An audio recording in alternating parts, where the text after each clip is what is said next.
Hey, how's it going, everybody? Welcome into the Back to 12 podcast, the only Texas Tech podcast that has a future top 10 NFL draft pick saying that one of the hosts has the worst tweet of the year about Texas Tech. I am RC Maxfield. That is Lyle Leong Jr., and I will give it up real quick. It is not Lyle Leong Jr. that future Mm. top 10 NFL draft pick is coming after on Twitter. But it's all love to me. I love it. How you doing, Lyle? Oh man, just any day we get to hop on the podcast and chat up a little tech sports, tech athletics, man, it's gonna be a good day. So, I know it's cold out there, so you folks stay Oh, safe. yeah.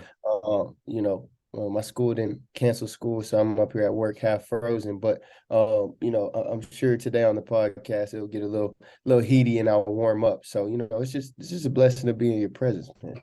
That's what we're trying to do. We're not trying to give hot takes, but sometimes they just come out. It is what it is. That's just the nature of the podcast. Before we get any further, we have to give a shout out and say happy National Girls and Women's and Sports Day. Really cool stuff over the weekend for Texas Tech, especially on the Lady Raider basketball side, where they had everybody come back from that team, right? They got rings and everything. Marcia Sharp was there, Cheryl Swoops, obviously Coach Gurlich. I don't think it got enough national attention, Lyle, that Coach Gurlich was rocking her own jersey while coaching a basketball game. Yeah, that's That's a dope. power move. That's dope. Yeah, for sure. For sure. She's a real MVP. So, I mean, like I said, you got to have, I think in the new day and age, you got to have a little swag. I think that she's bringing the swag back. And I think, people recognize that as far as like student athletes. They see that, they like the swag. And, me being a lower class athlete, my kids still Google and get on there and say, hey, man, coach, hey, you was okay, or dang, coach, he jammed you up, or whatever the case may be. So kids, Just calling you out for no reason. yeah, they don't play, man. And so they'll Google you and let you know about all this stuff, which I think is cool. And it just makes it fun. It makes kids want to come be a part. And like I said, my OC, one of my best friends, he missed the block against Sergio Kendall versus Texas. We played there a long time ago, and kids always bring it up. We're in film, so it just gives kids something to talk about, something that they can kind of look forward to. Like, be like, man, my coach played, my coach kind of did it, and I think that's the cool thing with her rocking her jersey. It's just, I mean, that's a flex. So, and you got to be pretty confident to rock your own jersey. So if I'm Hell yeah, rocking a you jersey do. on the sideline, I'm definitely rocking Tyrese or Torian Henderson's jersey, not my own. So I props out to her, and I thought that was pretty cool. Yeah, I think she's definitely earned it. She's definitely turned that program around. But wanted to shout out every girl, woman in sports. It's y'all's day. It's awesome. Also, shout out. It's start of Black History Month as well. So awesome Yeah. stuff there as well. So really, really cool stuff. Starting out February. February is also one of my favorite months of the year, just from a sporting standpoint. It's not March, but Hmm. February is also just like you get the culmination, like you're getting close to March. And March, in my opinion, is the best month of the year I because have to first and agree. first and foremost, my favorite sport is baseball. It's starting back up. You got March Madness. The NFL offseason is kind of in full swing. I know you don't have the NFL, but you're starting to ramp up to the NFL draft and everything like that. Got NFL free agency, all that kind of stuff. So cool that we're getting into that really solid spot. And then obviously in February, you got the Super Bowl here in 2 weeks, and um, Hey, Patrick Mahomes shout will out be in it. Patty. Shout Yeah, out shout out to Patty. him for sure. Speaking of Texas Tech football, let's jump into this schedule, Lyle. It Mm. was released yesterday. That's what I'm getting a lot of flack for on Twitter. It's all right. I'll defend myself on here. Hmm. I made an instant reaction video, and I had Texas Tech going 8-4, but we're going to break this down and kind of look around the Big 12 because there were some interesting anecdotes from these schedules yesterday. The main one, in my opinion, Lyle, is Oklahoma State does not play an old Big 12 team next year from the state of Texas. Yeah. They only I play Houston. Yeah, I was disappointed in a couple of those, especially a couple of these games, especially with this maybe being the last year of some of these teams that are going to Mm-hmm. be there. And I can't stress that enough as a former player, getting to go play at OU, at Oklahoma State, at Texas. Man, those are things that you can't take for granted, and you look back on it and you say, man, that's amazing. And So I'm kind of sad for some of those guys that may never get that opportunity to have some of those rivals that are within the game. And it's just like I said, it's just really cool from a historic standpoint. And growing up in high school, we played at the old Cowboys Stadium when we Shout out made the to Irving, playoffs. Texas. Shout out to Irving, Texas. And it's just, don't get me wrong, when we got to play in New Cowboy Stadium, 100 times better. But the history that I got to play in and be a part of in that stadium with greats that played there, with, watching as a little kid, Emmitt Smith run touchdowns, like that's just stuff that some of these kids miss out on. It saddens me a little bit just because, like I said, there's been some great rivalries. And even when Nebraska left, and Missouri left, man, there were some great games between the two, and Colorado, all those guys. So that's my biggest disappointment. Not really so far as them having an easier schedule or whatnot, although I do feel it's a little easier.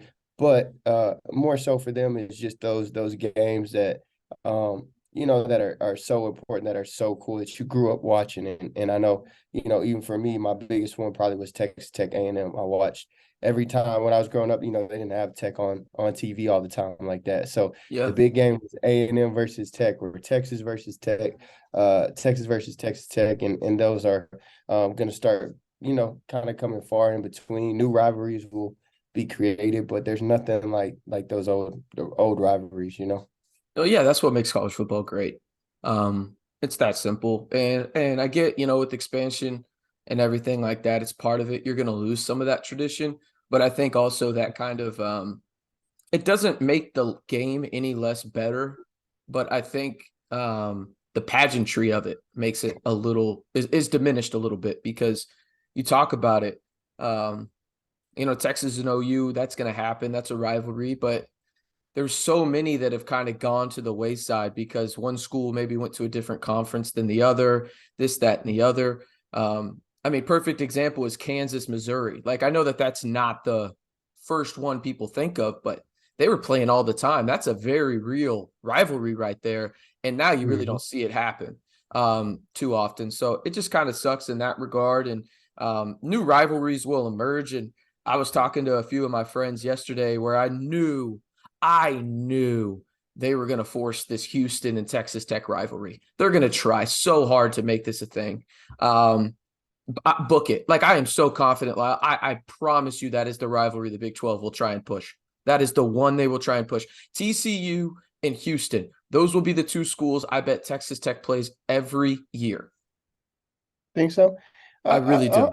I want to throw Texas in there for the time being, honestly. Well, this is the last year, right? This is the last year until they're gone.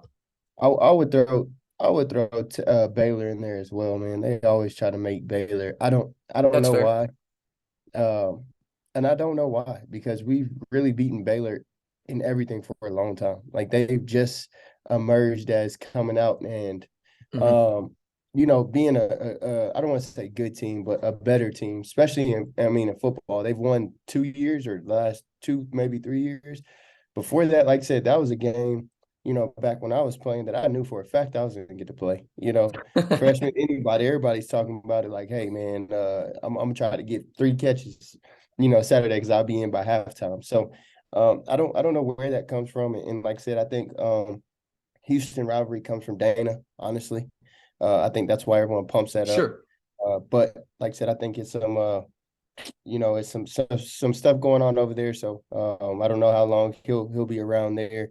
I saw from he let go of his OC O-line guy, which is he's a really good coach. So we'll see what happens down that road. And I know there's changes in college, which I hope people understand that, there's changes as coaches that's going to happen. They're trying to get the better situation, or who they feel is the best. So I think, like I said, as long as he's there, it's a rivalry. I think it kind of changes once he goes, because I think, even when I was GAing at West Virginia, they love to do the whole connection thing. Well, here at Houston, we got 6 guys that were Texas Tech guys, and so I think I think that's the rivalry, the pump up on that, is more of a storyline for those guys, and that's why, too, with Baylor, he's so connected with Baylor. He's Sure. taking so many dudes, but it's always going to be that, well, da da da da, and like I said, if he didn't come from Baylor last year when we lost to Baylor, it wouldn't have been as big of a deal. Or sorry, when we played Baylor, period, the whole Yeah, game wouldn't have been as much if he didn't come from there. So, sure. like I said, I think as a player, like being there, I don't think like we never felt like we had a rival, which was kind of sucks. But I never felt like we really had a rival. The rivalry was more of what the media felt. The games were Sure. connected, in my humble opinion. So I don't know. Maybe you have a different opinion, but I don't know if Texas Tech has a true rivalry game. You know, like the Oklahoma and Oklahoma State. That's true Oh, rivalry. it's Kansas going to be State. You know? TCU. It's going to be TCU. 100% with all the smack talk going on there. Um, the whole West Texas appeal just because, Fort Worth started West Texas, this, that, and the other. I think that that's probably going to be it. Will it actually materialize into something that is bigger than people, actually say like, hey, that is a distinct rivalry? No. I mean, I don't know if it will, is what I meant to say. I don't know. But I think when you look at it, I think, again, yes, those connections are a big deal. And those are the three schools that I think of: TCU, Houston. I'm glad you brought Baylor up as well. I should have mentioned them. But yeah, those are kind of the three schools that I see Texas Tech probably playing. Like if in a 10-year period now, I probably see them playing them 8-9 times out of that 10-year stretch, just because, again, that is going to be the rivalries that they try and push. But let's jump into the schedule, Lyle, because it's really interesting. And I want to kind of hear, I'm going to put you on the spot here later, Lyle, with your record prediction. Because I got people let me know about mine. I'll tell you that much. We'll start out in Wyoming, Laramie, Wyoming. I had some people asking me, why is Texas Tech playing Wyoming? This was dealt, like a decade ago, I think. So this just happens to be happening this year. Hold on, I gotta say too on that. Y'all gotta realize, man, that's really it's changed a little bit because of the new how things are going. But if you look back, man, when Mike was a coach, we played three sorry teams every year. And so we won 8 games, but 3 of those teams were no disrespect, but we played teams like North Dakota State and Weber State. That was the thing that Mike did a long time ago. For those who don't even realize, if you go back and look at Mike's schedule, we never played hardly good teams in the first 3 games, non-conference. So that's just a new, that's like the new day and age thing where people are scheduling really good teams. And in my opinion, I kind of like the old way because the Big 12 is tough enough. So I get you're trying to do the whole schedules and make it a toughness schedule. And honestly, that helped TCU get in the playoffs because they had a tough schedule. So that's kind of the way you have to go. But just a history lesson for y'all. If y'all go back and look at Leach, we played 3 teams that were that we definitely paid to play. So I think it's a good deal because you get to get those kids in, you get to build up some confidence. And like I said, there's a couple of kids that got to play in those games that eventually became starters that they would have never seen if we were starting off the game. So Sure. sorry to go on that rant, but I had to. No, you're good. Yeah, no, I think Wyoming's an interesting game too. Gonna be Wyoming's no cakewalk in my opinion. I think they're a solid program. Are they on Texas Tech's level? No. But it should be a fun game and a fun atmosphere that a lot of these kids, let's face it, would honestly never get to see because are you going to vacation in Wyoming? Probably not. You're also probably not going to go play a lot of football there, but you get to go see that. And then obviously you could argue maybe this is going to be, Lyle, in my opinion, and this may be a hot take to some that listen around the country, that Oregon Texas Tech game in week 2, that's going to be a top 15 matchup. Yeah. That's going to be a top 15 matchup. It is going to be advertised as Bo Nix versus Tyler Shuck, as it should be. Tyler Shuck facing off against his old school. And I think it's going to be it might be a game day. It might be a it could day. be. It really could be. That's going to be a fun one. And I think it's going to be really advertised highly because of the Tyler Shuck aspect of it. And I said in the video I made yesterday from the instant reaction, I think it's a coin flip, honestly. I really, truly do. I think Oregon, if you look at it, they're probably the more talented team. But when you got a chip on your shoulder and you believe in your quarterback and you want to prove something to the other side that, hey, you made the wrong decision in the guy you picked, i.e. on Texas Tech side, where they're like, hey, we're going to play as hard as we can for Tyler on this one because they got a ton of respect for him. Maybe there's that extra chip on the shoulder. I'm really looking forward to that one. Obviously, Tarleton State, that should be an easy W. And then you get into Big 12 play and you start out with, in my opinion, the team that probably should be picked last in the conference in West Virginia. Obviously, going to Morgantown is no easy task, but I that's hate it here. probably opponent-wise, probably the best case scenario for you to start off on the road is West Virginia. You should be better than them. You should win that game. And then you got a familiar foe coming back in Donovan Smith, Dana Holgerson, everybody at Houston coming in the next week to start off your Big 12 schedule at home. I think, like I said, that West Virginia man, it scares me a little bit for two reasons. Just because, Coach Brown is on his last leg, so I'm sure he's going to be willing to take some extra chances because he knows this is it. If they're not successful, number one. Number two, being a GA at West Virginia, the time change it's real. So those who don't understand, it's a time change. When you fly on that airplane, when you start, you got to remember if the game's at 11. In reality, I can't remember. I think it's 2 hours difference, No, if I'm not 10. mistaken. Yeah, just one. 1 hour, just 1 hour. So I mean, it's at 10 o'clock, but you got to remember, usually get up for 11 o'clock game. They wake us up at 7. You're waking up at 6. The altitude's different. It's a little colder. So there's two games we'll talk about a little later, but there's about 2-3 games that I feel are trap games that are definitely winnable, should win, but due to like situations where you're at, what's going on, they could be trap games too. And like I said, I definitely think that West Virginia is one. It's a very hard place to play. They have great fans. And the thing is, we're playing them early. So I'm sure they have some teams that they're better than on their schedule ahead of time. So, well, that's the thing. They don't. Like that. I was about to bring that up. West Virginia has arguably the hardest non-conference schedule this year. Who they have? They have Penn State in week 1. They're getting obliterated. Okay. Then they got Pitt in week 3. I don't know who they have in the middle, but it's brutal. Like, I mean, it is brutal for them. I guess he don't want to. It's his way of saying he don't want to be there. That's what I'm hearing you say. Shout out to Neil Brown, man. Once the Texas Tech OC, he don't want to be there. This is what he scheduled. I'm telling you, man, if I'm on my last leg, I'm scheduling FAMU, 7-Eleven University on the left side of the road. High school. You know what I'm saying? I'm gonna Heck get yeah, 3 man. days to start. So I'm trying to play that school up in Canada that was fake. Nah, brother, they had some grown men out there. No. Did you not hear about that school in Canada that's like, or maybe it's not Canada, it's up north though, in like Michigan or something, that was a fake high school and had past felons on their team that was like 28 and they played IMG. For real? Oh yeah, and they got beat.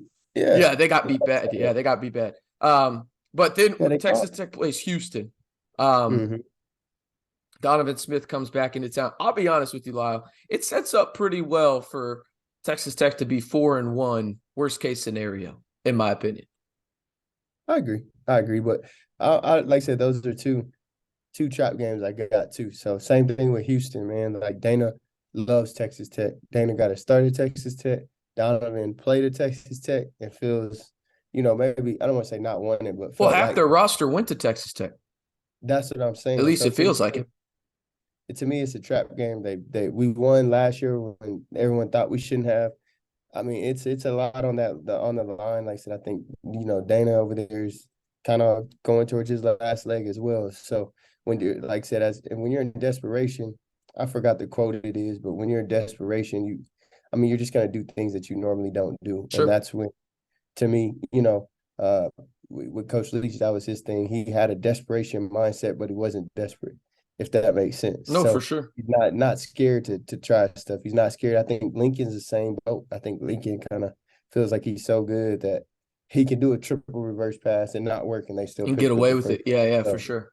I think that those are two trap games, just because of the kids we have, and like I said, I think we should be successful. But that's one of the ones, if those boys go in there satisfied or thinking, hey, we're supposed to win, and we play them in Houston, right? No. It's in Lubbock again. Back-to-back years in Lubbock. Okay, so I mean that helps too. So I think like I said, I think those are 2 trap games, and the third one we'll get to it, but I think it's Kansas. But those would be my 3 trap games of the year. Well, let's go through the next 4 real quick and just talk about the one that stands out most to you. Okay, so after Houston, they start the month of October, and they play Baylor at Waco. Joey McGuire returns to Waco for the first time as Texas Tech head coach. Then you got K-State coming into the 806, and then you go to Provo, Utah. You go to Provo, Utah to play the BYU Cougars. Then you go into your bye week, and then you face off against the team that played in the college football playoff, loses a lot of talent, also brought in a lot of talent. Losing Max Duggan will no doubt hurt and some other pieces, but you play TCU on a Thursday night in Lubbock. So there's a stretch there, Lyle, where you're playing, 3 games from the October 21st to November 11th. You're playing 3 games. You get kind of like a half bye and then another half bye behind it, almost in a way. So kind of interesting, but what games stand out to you from Baylor in Waco, Kansas State at home for Texas Tech? You go to Provo, and then TCU comes out to the 806. If up to me, it's the 2 home games. Kansas State, TCU for me. I think BYU. I don't want to say struggle, but I think BYU is going to kind of have to adjust because they've been playing. Their schedule they've been playing. It hasn't been, in my opinion, where it's back to back teams, and Sure. they got some tough teams back to back. So I think that helps Texas Tech because they're gonna just not be used to that. They got some teams that they're playing. I don't know what their preseason looks like, but I know in the Big 12 there's some good teams. And like I said, I think Baylor, same way with Baylor. I don't know how good Baylor is. They kind of struggled last year. Yeah, I don't either. I talked about that yesterday. I was like, is Blake shaping the quarterback? I have no idea. Right. So I don't know how they do. I think, K-State and TCU, but once again, we talk about it all the time. The most important position is the quarterback. So who do they bring in as a quarterback? Who is their quarterbacks? Sure. Does K-State bring their quarterback back? I know. Yeah, they got Will Howard. I'm telling you right Okay. now, Lyle, I'm picking K-State to win the Big 12. Yeah. I'm telling you right now. That's fair. That's fair. I won't argue with that, but quarterback to me, in my opinion, is the most. I don't know what TCU brings back. And well, they lose Duggan. They went out and got a couple guys from the portal. I really don't know where they go. The thing is I'm not gonna count out Sonny Dykes when it comes to the quarterback position. You know what I mean? I don't know. He's good with the quarterback, man. He's good with the quarterback. He gets the most out of his guys. Now, does that guy work out for him? He had a split up too. He's been with the same guy for a long time. Max Duggan wasn't supposed to play last year. He actually lost the job, but got it back because of injury and then never lost it. Yeah. And like I said, part of that, is young Riley. So we'll see with him. Yeah, that's a good point. That's a good point. Kendall coming in because, like I said, to me, Kendall had a freaking good quarterback at Arkansas. And KJ? Oh, yeah. KJ's know what I'm saying? And, he's the truth. And that's no knock on him because I don't know the offensive line. I didn't watch them like that. But I just feel like that guy could lead a lot of teams to a lot of games won. So we'll see. And like I said, if you're looking at the eye challenge and I'm looking at his quarterback, to me, his quarterback looked like he had a little more and was a little better, sure. the numbers. But at the end of the day, they got more out of their quarterback. So I'm just anxious to see how they mesh, what they're thinking. What is it? Was it really Sonny Dykes that allowed Garrett to roll with him, or was it Garrett and Sonny? So sure. It's almost like what the Cowboys are doing right now. With Kellen Moore leaving and Mike McCarthy taking over plays, all that kind of stuff. So it's interesting for sure. I think it's nice that Texas Tech has both those teams at home, though. Agreed.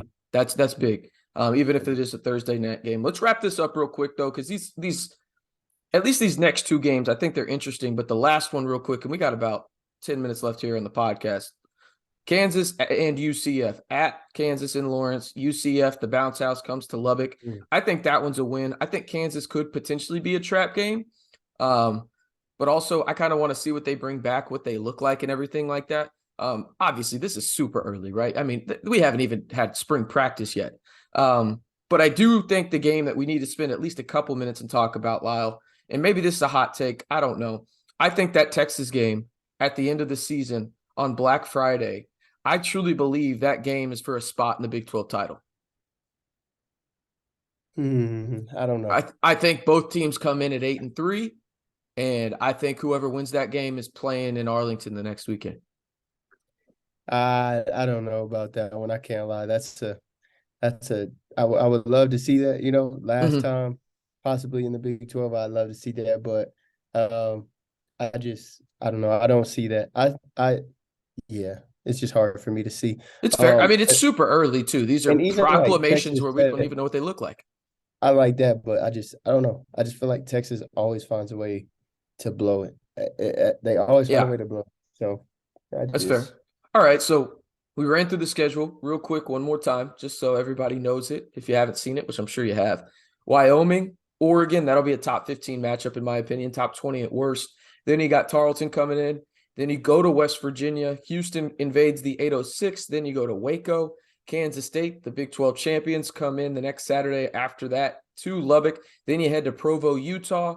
Then you play TCU on a Thursday night. Then you head to Lawrence and play Kansas and the Jayhawks. And then UCF, the Knights, come to Lubbock, and you round out your season against the Texas Longhorns down in Austin on Black Friday. So, Lyle, give me the record prediction, man. yeah. I'm praying for 12-0. But realistically, I'm gonna say 7-5, and we win the bowl game.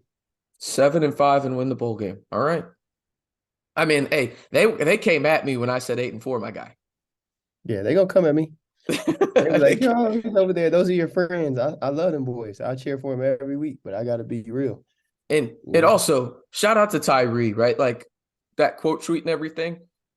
That's what you're supposed to do, right? Mm-hmm. Like if you know those guys on the team, like, and he's a lot closer to those guys on the team than you are right now, because he played on the team with most of Right. them, right? Like that's what you're supposed to say. You're supposed to Mm-hmm. say and tell people that are, in your eyes hating on you or whatever it may be to wake up or whatever it is. So I loved it. I expected no other response, honestly, but I also wanted to give my true and honest opinion. And I think it's 8-4 in that last game of the year against Texas down in Austin. I truly believe I think that's first spot in the Big 12 title game. I really do. I think both teams come in at 8-3, and it's a coin flip. And truthfully, the only reason I gave it to Texas was because it was in Austin. That's the only reason. Yeah. I would, And if and it I was in Lubbock, I would have taken Texas Tech. and let me say this too. If they are playing for the Big 12 championship, I'm not surprised. So let No me one just should say be. that I'm not gonna sit here and pick them to be in the championship, but I would not be surprised A at lot of all. things got to go your way, man. I mean, like, I think people just look at a schedule and then they see the team as it is right now. And they always say, like, the player's always going to live up to their highest potential, right? That's just not the case. Like, some guys are going to step up that you didn't expect to step up, and some guys that you think are going to play really, really well just don't. Like, Yeah. that's just the nature of the game. And injuries too. Exactly. 100%. Yeah. Before we get out of here, though, we got about 4 minutes left. I wanted to give a shout out to Texas Tech men's basketball. Um, Mm. I've been critical of them. I think we've been both critical of them on the podcast to some degree, but I will only speak for myself mostly in that front. Um, the biggest comeback in Texas Tech program history, 23 points against Iowa State. Damn, it did not look good at halftime, Lyle. But Devion Harmon, Kevin O'Banner, they shut a lot of people up, including myself. And you have to wonder, and I want to hear your side of this from an athlete standpoint. When you have all this trials and tribulations in front of you, right? Like you had behind you, I should say, you were 0-8, then you're down by this much at halftime. You know everybody's counting you out. And then you're down 23 and you come back. You think this creates a snowball effect potentially for Texas Tech moving forward, where I'm not saying they're going to go and win every game in the Big 12, right? Like I'm not saying that. But maybe they get back on track a little bit. And maybe, these last 9 games, they win 4 of them. And then they have a chance in the championship out in KC to, maybe win 1 or 2 and see what happens. No, I wouldn't say that. I just think once you put your heart and soul into something, they're there every summer, they're every day, you work hard, you believe in each other, you hear what everybody else is saying. Like when you win and you come back, Like, it's just, you put your heart, your soul. That's what you do. For y'all that don't understand, that's what they do. They go to school and they play sports. So this is their life. So for them to get this win is super important to them. And like I said, shout out to those guys. Awesome, awesome, awesome for them guys. I'm so happy for them guys. But on the second note, guys, we got to stop storming the court with 15 people, man, and 1-8. So great. That's awesome. We got to cut that out. It was not good on the TV and from watching from the house. But those guys deserve that win, and I'm so happy. And I hope it does. But really, as an athlete, you're just like, man, I put my heart in the soul, and it sucks when you give it your all and people aren't there with you while you're working, busting your butt, but they have something to say. And like I said, I'm guilty of it sitting on this side, but those dudes work hard. It ain't like they ain't working hard. It ain't like them dudes ain't coaching hard. So I'm happy for them. They deserve it, but we really have to do better on the TV end. I still saw the players when we stormed the court. Not good. Sorry, I had to say that. Again, every time we're critical of anyone, I never question, and I know Lyle doesn't either, the time and the effort they put in. But that doesn't mean you can't be critical of something that they do on the field, on the court, right? Because that's what it is. Like, I think a lot of those guys know that. You just never can make it personal. And I've seen a lot of that recently. I feel like a broken record saying that, like, because I want to get that out there. Like, you can be critical of something and not make it personal. But let's end it there, Lyle. Again, you got them going 7-5? Yes, sir. Got them going 7-5. So Spicy. I know y'all gonna be mad at me. And I'm still going to be on the sideline cheering, and I'm still going to be riding with my boy Kit, but I got to keep it 100. That's spicy, man. I got him at 8-4. Lyle, tell the people they can follow you on Twitter, man. Follow me at Coach LLEONG. And you can follow my main man RC at RCMB323. Shout out to 1750 of y'all that are now subscribed to the channel. Pretty big number for us, getting closer to 2,000. Really appreciate everybody. Hey, RC, and when it gets unicy, man, I'm going to go pick up the ball. I think they're back after signing day. It's just been icy out here. So all y'all stay safe. We talked about at the beginning of the podcast. Stay safe. When it gets unicy, we're going to go pick up that football, show you guys, and then we'll get ready to get it out to y'all. And like I said, the next time we'll see if we can make it sweeter each time we hit one of our marks. That's what we're going to do. He's Lyle. I'm RC. Appreciate y'all tuning in to the Back to 12 podcast. And before you're done with the video, let us know your record prediction down in the comments below. And if you haven't already, be sure to hit that subscribe button. And thank you for tuning in to, well, the only podcast in the Texas Tech community, giving you daily videos right here on YouTube, the Back to 12 podcast channel.